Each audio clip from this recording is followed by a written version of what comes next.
Price Lord.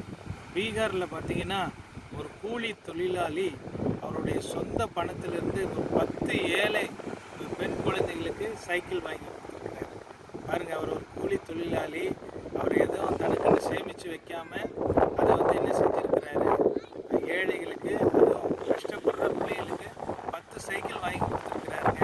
அதனுடைய தொகை கிட்டத்தட்ட 90,000 ரூபாய்க்கு மேலே அது வந்திருக்குது. பாருங்கள், நம்ம பைபிளில் கூட ஒரு வசனம் இருக்குது, ஏழைக்கு இருக்கிறவன் கர்த்தருக்கு கடன் கொடுக்குறான் அப்படின்னு சொல்லி, அவன் கொடுத்ததை அவர் திரும்ப கொடுப்பார் என்று சொல்லி வேத வசனம் சொல்லியிருக்குது. பாருங்கள், நம்ம ஏழைகளுக்கு என்ன செய்யணும், நம்மளால் இயன்ற உதவிகளை செய்யணும். அவர் ஒரு கூலி தொழிலாளி, அவரே ரொம்ப கஷ்டப்படுறவர், ஆனால் அவரே ஒரு என்ன செஞ்சுருக்கிறாரு, ஹெல்ப் பண்ணிக்கிறார். பாருங்கள், அந்த ஹெல்ப்பு நீங்கள் அதை உரியவர்களுக்கு நீங்கள் என்ன செய்யணும், அந்த ஹெல்ப்பு பண்ணணும்.